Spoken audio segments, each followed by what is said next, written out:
जं जं वापि समरन् भावं तज्जन्ते कलवरं तं तं एवेति कौन्तेय सदा तद्भाव भावितः। ये स्पष्ट बोला है प्रभु ने। मनुष्य अंत समय जिस भाव का स्मरण करता हुआ शरीर त्यागता है उसी गति को प्राप्त होता है। इसलिए तुम मेरा स्मरण कर। प्रभु की बात हमें बताती है,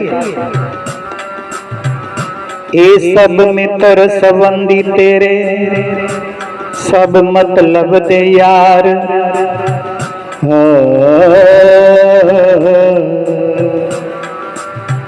प्यार दिखावे झूठा तेनो डोबन अध विचकार।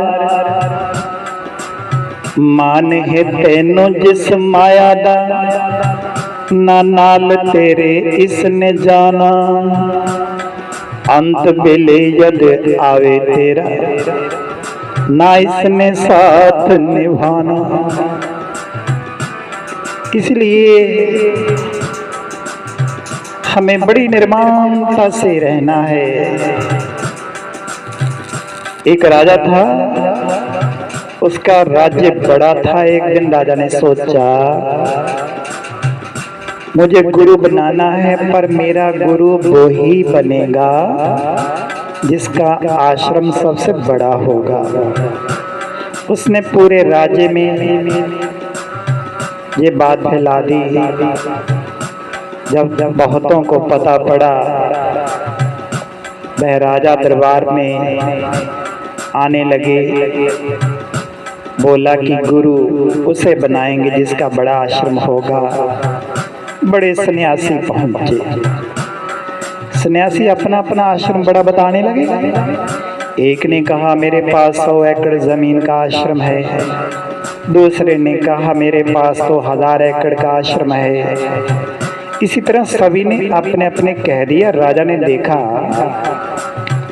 एक सन्यासी कोने में चुपचाप खड़ा था।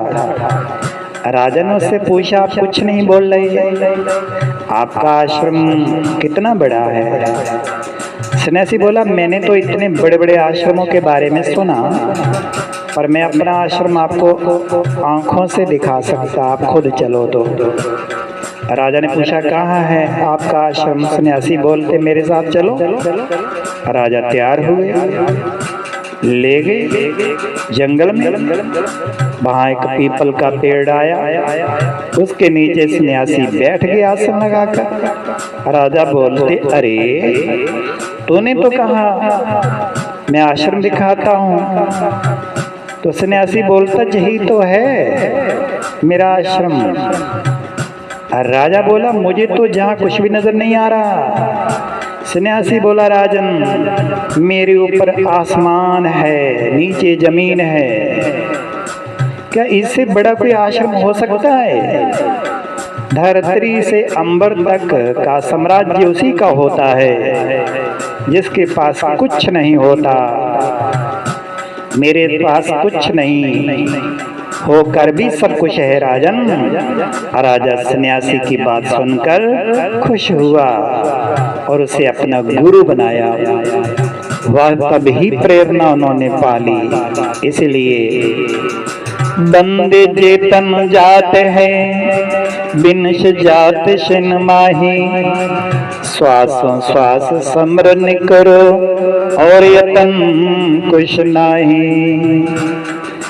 भला किसे दा कर न सके तो बदी भी ना करया कर। एहो जे गल ओ बंदे इस दे साथ ही चलिया कर।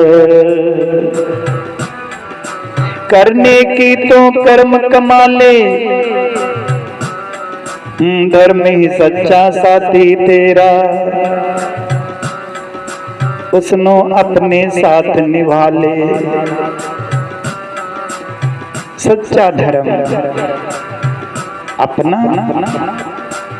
आपका पता और अपने सतगुरु का बोध, बस उन्हीं की याद, उन्हीं के स्मरण से स्वयं में ताकत भरते चलो और अपनी ऊर्जा चारों ओर सुख शांति आनंद की अनुभूति सबको कराते चलो। ये महानता है।